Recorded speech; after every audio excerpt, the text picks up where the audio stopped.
नमस्कार दोस्तों। चीन ने कहा कि सिर्फ दो लोग ही हैं जो दुनिया के इस ऊर्जा संकट का कारण है। एक डोनाल्ड ट्रंप और दूसरा नेतन्याहू। भारत में राहुल गांधी ने कहा कि भारत के संकट के दो ही कारण, एक नरेंद्र मोदी और दूसरा अमित शाह। इसी तरीके से दुनिया में तमाम तरह के जो संकट पैदा है, यदि उनको देखेंगे तो हर जगह दो दो ही संकट है। हम दो हमारे दो वाला हाल चल रहा है और हम दो हमारे दो आज दुनिया को तबाही में ढकेल रहे हैं और जिस तरह से कर रहे हैं उससे पिस रहा है दुनिया का हर वो शांत प्रिय और अच्छा देश जिसका कोई गुनाह नहीं। जी हां, यही सच है। तो आज इसी को आप देख लीजिए कि जिस तरह से जब से शुरू हुआ है यह युद्ध, ईरान के ऊपर हमला किया इजराइल और अमेरिका ने।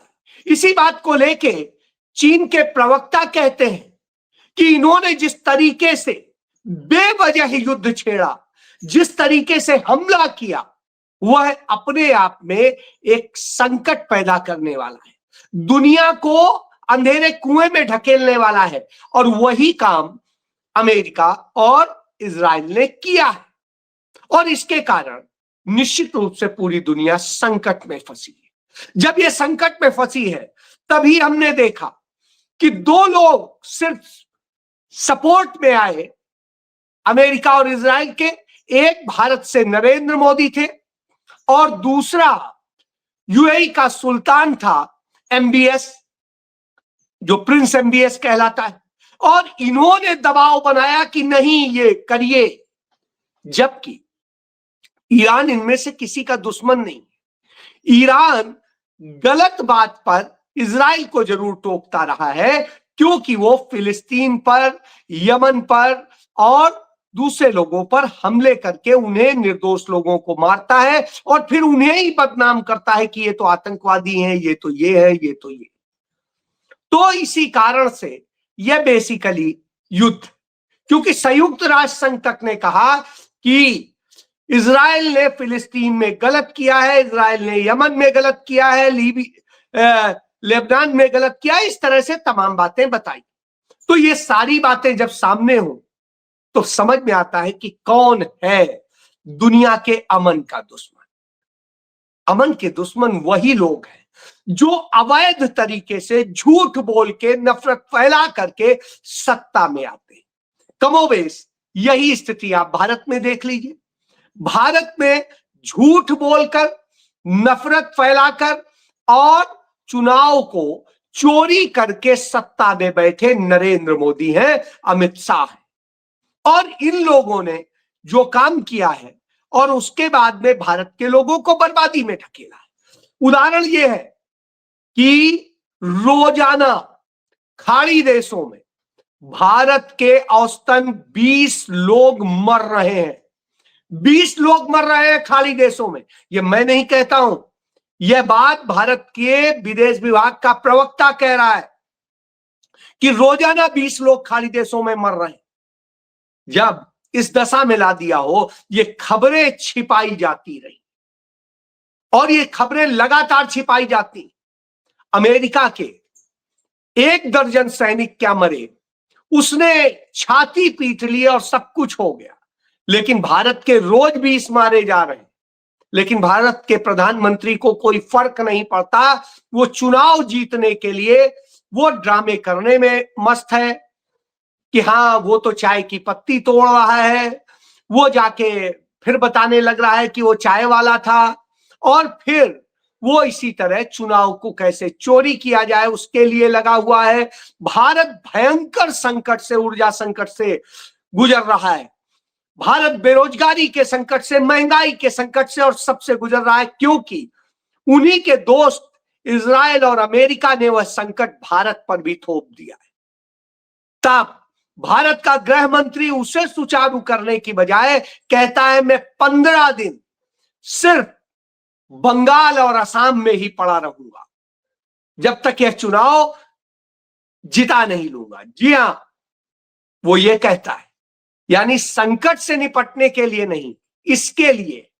और यही चोरी भी होती है कि जब पूरा विपक्ष चुनाव में जाकर के व्यस्त है, उस समय राहुल गांधी के चोरी छिपे उनकी पीठ के पीछे अचानक चुपचाप बिल लाया जाता है और हक छीने जाते हैं भारत के अर्धसैनिक बल जो है उनके अधिकारियों के। उनको दोयम दर्जे का, तीसरे दर्जे का बनाने का बिल पेश कर दिया जाता है, क्योंकि जानते हैं वो चुनाव में आ नहीं पाएंगे, उनके नेता नहीं आ पाएंगे सारे, लेकिन भाजपा के पास इतना बहुमत है कि वो खेल कर लेगा। जी हां, तो यह स्थिति होती। तब राहुल गांधी कहते हैं, ठीक है आप यह गुनाह कर लीजिए, लेकिन हम सरकार में आए तो सबसे पहले ये सब खत्म करेंगे, जो जो आपने अन्याय किए हैं वो सब खत्म करेंगे और न्याय सुनिश्चित करेंगे। जी हां, न्याय सुनिश्चित करने की बात करते हैं। तो उसी समय दुनिया जब यह देख रही थी कि शायद राष्ट्र को संबोधित करेगा डोनाल्ड ट्रंप तो कोई राहत मिल सकती है, शायद वो ये कहे कि हां अब युद्ध रोका जाता है, लेकिन नहीं। उसने जिस तरह के जवाब दिए, जिस तरह से उसने ईरान को भड़काने का काम किया है और कहा कि हम उन्हें पाषाण युग में भेज देंगे। जी हां, वो तो पाषाण युग से ही आए। यही बात तो वहां के सेनाध्यक्ष ने कह दी, जी हम तो आए हैं पाषाण युग से, 6000 साल से भी पुराना हमारा इतिहास है, हमारी सभ्यता है, और आप 250 साल के बच्चे, और वो बच्चा हमें यह समझाने की कोशिश करे तो भूल कर रहा है। वो यह नहीं जान रहा है कि 6000 साल से हम कहीं ना कहीं लड़ते रहे हैं और लड़ के अपने सम्मान को बचा के हमने रखा है, हमने उससे सौदा नहीं किया है। जी हां, तो ईरान के राष्ट्रपति भी उनका संबोधन खत्म होते ही कह देते हैं कि चिंता मत करिए, हम 100 साल तक आपसे लड़ाई लड़ेंगे, और 100 साल तक लड़ाई लड़ने में हमें कोई आपत्ति नहीं है। हम लड़ेंगे, हमारे बाद आने वाली पीढ़ियां लड़ेंगी, हमसे पहले वाली भी पीढ़ियां लड़ रही थी, तो हम लड़ाका हैं, तुम्हारी तरह कायर नहीं है। जी हां, यह कह देते हैं, तब बौखला जाता है डोनाल्ड ट्रंप, वैसे ही जैसे नरेंद्र मोदी राहुल गांधी की किसी बात पे बौखला जाते हैं, तो वैसे ही बौखला जाता है, क्योंकि फ्रांस के राष्ट्रपति साफ साफ कह देते हैं मैक्रोन कि यह युद्ध बेमतलब है, अविश्वसनीय है, इसको जबरदस्ती थोपा गया है, अस्वाभाविक है। होर्मुज स्ट्रेट में जो हो रहा है वो सैन्य तरीके से हल नहीं हो सकता, कूटनीति तरीके से ही हल होगा, और हम इसे समझते हैं। तो बौखलाहट में क्या कहता है कि मैक्रो की पत्नी उन्हें रोज पीटती है, मैक्रो को उसने जो घूंसा मारा था उसके कारण वो बौखलाया हुआ है और इसलिए इस तरह की हरकतें कर रहा है। तब मैक्रोन कहते हैं, जवाब देते हैं कड़ा सा, कि ट्रंप बहुत ज्यादा बोलते हैं, उनकी बातें ना अच्छी होती है ना सभ्यता के अनुकूल, वो असभ्यों की तरह बात करते हैं। मैक्रोन ने कहा ट्रंप का पूरी तरीके से मैनर खराब है और फ्रांस इस युद्ध का जो चल रहा है उसको निश्चित रूप से निंदनीय बताता है। तो अब आप समझ लीजिए, तो इस तरह से जब ट्रंप करता है और मैक्रोन जवाब देते हैं तो समझ लीजिए अब यह दशा आ गई है, यह स्तर गिर गया है अमेरिका के राष्ट्रपति को कि जगह जगह सार्वजनिक तौर पे उसे यह सुनना पड़ रहा है। तब बौखलाया ट्रंप कहता है होर्मुज खुलवाना हमारी जिम्मेदारी नहीं है, तेल चाहिए तो खुद संभालो। तो फिर तुम कूदे क्यों आए? तुम्हारे कारण वो बंद हुआ, तुम्हारे कारण ये दिक्कत हुई, दुनिया के आधे देश इस संकट में फंस गए और अब तुम कहानी बता रहे हो। स्वाभाविक सी बात है, इस पर बात होनी चाहिए।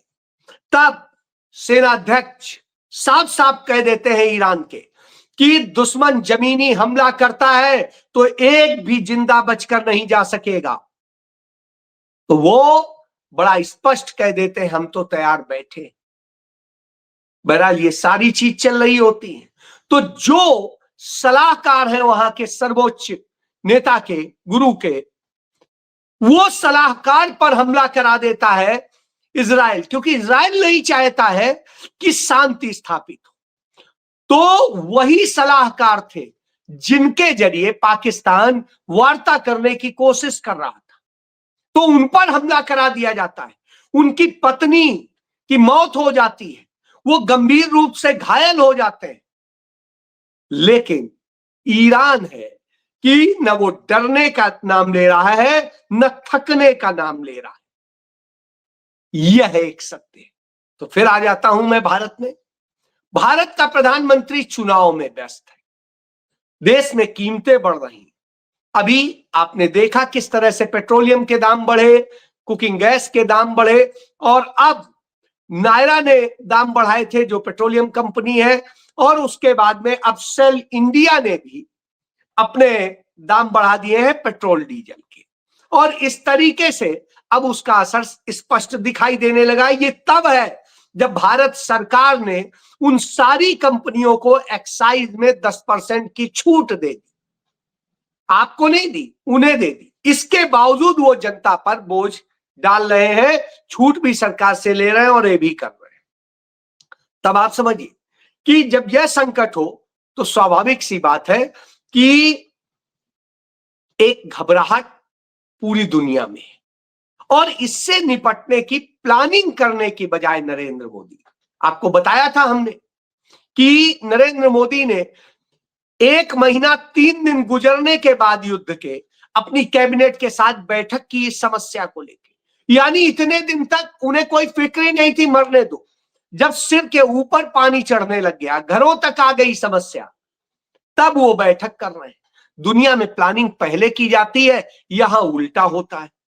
तो जब ये होता है तो स्वाभाविक सी बात है हमें चर्चा करनी चाहिए कि प्लानिंग क्या होती है। तो प्लानिंग देखिए, आप इसको यूं समझ सकते हैं चीन से, कि चीन को आप देखिए, चीन ने किस तरह से पिछले 10-12 साल के अंदर अपनी प्लानिंग की है। और वो अपनी ऊर्जा सुरक्षा के लिए जो प्लानिंग की है वो सुनिए।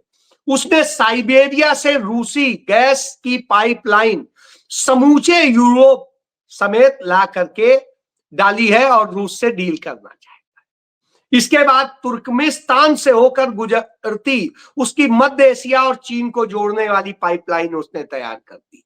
इसी के साथ चीन ने म्यांमार को जोड़ने वाली पाइपलाइन भी तैयार कर दी, चीन और म्यांमार की। और इसके बाद में उसने साइबेरिया से रूसी पाइपलाइन, जो अभी बनी नहीं है, काम चल रहा है उस पर, उसको लेकर के भी पूरी तैयारी कर दी है। यानी जिस तरह से उसने तैयार किया है तो आगे आने वाले में सालों में संकट ना हो और इन सब से वही देश जूझे जो प्लानिंग नहीं कर पाते, जैसे भारत में हो रहा है। भारत का प्रधानमंत्री कोई प्लानिंग नहीं कर पाता है। तो ऐसी स्थिति में यही हाल होती है। डोनाल्ड ट्रंप की भी यही स्थिति है कमोबेश। वो 100 साल पुराने ईरान के उस हॉस्पिटल और रिसर्च इंस्टीट्यूट पे, मेडिकल इंस्टीट्यूट पर हमला करवा देता है इजराइल से, मिसाइल छुड़वा देता है, और नतीजा क्या होता है? बहुत से डॉक्टर्स मारे जाते हैं, मरीज मारे जाते हैं और तमाम। अब एक लंबे समय तक इसमें एक संकट, ये मानवीय हमले, जिस तरीके से छोटे छोटे बच्चों को मारा, फिर और लोगों को मारा, निर्दोष लोगों को मार रहे हैं, डॉक्टरों को मार रहे हैं, जिनसे युद्ध का कोई लेना देना नहीं, ये कभी नहीं होता है। युद्ध अपराधी हैं ये, तो वही करते हैं। तो अमेरिका का जो अब्राहम लिंकन, भारत का मीडिया, गोदी मीडिया जो चिल्ला रहा था क्या कर देगा, ईरान ने एक मिसाइल मारी थी, उसका सब आधे से ज्यादा खंडहर हुआ पड़ा है, भाग गया था उसकी सीमा से। तो यह स्थिति है। बहरहाल ये सब है। तो नरेंद्र मोदी इस वक्त में उसके साथ में चर्चा करते हैं कि कैसे नाटो को कंट्रोल कीजिए और कैसे इनको कंट्रोल कीजिए, और हम आपके साथ, हम अपने लोगों को मरने को भेज दें। और इसी आपदा के समय में, आपदा में जो अवसर कहते हैं, वो जिस तरीके से वहां के स्टार लिंक को, वहां के अफसरान आते हैं भारत में, वो सिंधिया जो अंग्रेजों का वैसे ही पिट्ठू हुआ करता था, उनका इतिहास है, तो उस सिंधिया के साथ बात करके डील को आगे बढ़ा रहे होते हैं। उसी के लिए अमेरिका ने कॉल किया था, इसीलिए उसका मालिक उस कॉल पे मौजूद था। अब आप सोचिए, तो यह स्थिति हो, क्योंकि सब एप्स्टीन फाइल वाले हैं, तो ऐसी स्थिति में भारत ये कर रहा होता है। बहरहाल आप कर लीजिए जो आपको करना है। तब इन संकटों के दौर में नरेंद्र मोदी क्या कर रहे होते हैं, अमित शाह क्या कर रहे होते हैं? तो नरेंद्र मोदी और अमित शाह चुनाव को लूटने की साजिश रच रहे होते हैं। इस बात का जो सबसे बड़ा खुलासा किया, वो किया नरेंद्र मोदी सरकार की वित्त मंत्री निर्मला सीतारमण के जो पति हैं, वो बताते हैं, पराकला प्रभाकर, वो बताते हैं कि किस तरह से जब पिछले साल आंध्र प्रदेश में जो विधानसभा का चुनाव हुआ था 2024 में, उस चुनाव के दौरान कैसे नरेंद्र मोदी ने चुनाव आयोग को मैनेज करवाया था और चंद्रबाबू नायडू ने, और इन दोनों ने मिलकर जो खेल किया था, क्योंकि एक साथ ही मिलकर लड़े थे, इसमें जो हुआ था कि रात के 8 बजे, जो रात का 8 बजा था, उस 8 बजे से लेके और रात 2 बजे तक जो वोट पड़ा था, वो वोट था 57 लाख से अधिक। और इसमें भी सबसे ज्यादा जो है आश्चर्यजनक है कि पौने 12 बजे से लेके 2 बजे तक, यानी 2.25 घंटे में जो वोट पड़ा, वो पूरे कुल वोट का 4.25% था, 4.16%। अब आप सोचिए, मतलब हर 20 सेकेंड में एक वोट पड़ चुका होता था, जबकि एक वोट डालने के बाद में मशीन को रीसेट होने में ही सिर्फ 14 सेकेंड लगते हैं, और 14 सेकेंड लगने के बाद फिर वोट डालने की प्रक्रिया आप करेंगे तो उसमें कम से कम, बहुत कम भी लगेगा तो 20 सेकेंड लगते हैं, 15-20 सेकेंड। ये बिल्कुल आप तैयार खड़े हैं, एक के पीछे एक बिल्कुल सटा हुआ खड़ा। लेकिन ये आश्चर्यजनक रूप से था। तो ये भी बता देते हैं कि यदि सही से चुनाव हुआ होता लोकसभा का, और जो लोकसभा का चुनाव था उसमें जिस तरीके से वोट काउंटिंग के बाद में बढ़े और सारा खेल हुआ, उससे एक बात बिल्कुल साफ है कि नरेंद्र मोदी ने वह भी चुनाव चोरी किया, क्योंकि उसमें जो कांग्रेस अलायंस था, यानी इंडिया अलायंस, वो 325 सीटें जीतने वाला था, 325 सीटें।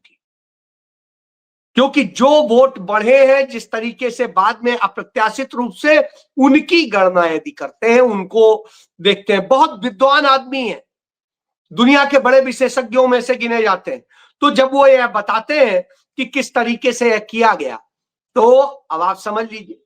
तो यानी लोकसभा चुनाव में जो 316 सीटें कांग्रेस अलायंस जीतता, वो हार गया। बीजेपी जो है 200 उसमें आ गई 240 में, जबकि बीजेपी के उसी औसत में घटने वाले थे। तो यानी बीजेपी के जो बढ़ते, आप ये सुन लीजिए, says that NDA BJP benefited by 79 seats.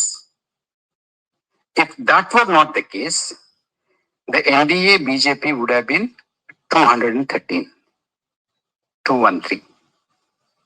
मतलब 213 सीटें। Alliance could have been, instead of 237, 316. अब आप समझ लीजिए, तो यह बात उन्होंने बड़ी स्पष्ट कह दी कि 316 सीटें इंडिया अलायंस जीत रहा था, और बीजेपी अलायंस जो है वो 225 सीटें यानी 213 सीटें जीत रहा था। अब आप समझ लीजिए इससे कि किस तरह से चुनाव, तो अब इन विधानसभा चुनाव में कैसे वोट चोरी करना है इसके लिए किया जा रहा है। तो केरल के जो लोग सऊदी अरेबिया में काम करते हैं वहां के सुल्तानों से कहा गया है कि साहब वहां के जितने एम्प्लॉयर हैं उनसे कहिए कि वो सबको डायरेक्शन दें कि वो अपने अपने घरों में फोन करके कहें कि वोट जो है इन्हें देना है, मतलब मोदी की पसंद, समझ सकते हैं। और इसी तरीके से तमाम जगह खेल किए जा रहे हैं। वहां अमित शाह ने कही दिया 15 दिन बैठे रहेंगे, नरेंद्र मोदी दोनों जगह ड्रामे करते रहेंगे। तो यानी दो दुनिया को बर्बाद कर रहे हैं, दो हिंदुस्तान को बर्बाद कर रहे हैं, और हर एक के दो दो हैं। जैसे वहां पर डोनाल्ड ट्रंप के दो, एक जो ट्विटर एक्स के मालिक और दूसरे उनके दामाद, इसी तरीके से भारत में अडानी अंबानी जैसे। तो अब खेल को आप समझिए, आपको लूटने का क्रम चल रहा है। तो लूटने से बचना है तो आपको सोचना होगा खुद, कोई और नहीं करेगा। राहुल गांधी बिल्कुल सही बता रहे हैं। प्रियंका गांधी केरल में आज थी, उन्होंने भी फिर से वही दोहराया कि नरेंद्र मोदी जैसा कायर व्यक्ति और जिस तरह का व्यक्ति है, तो अब आप समझ लीजिए। जय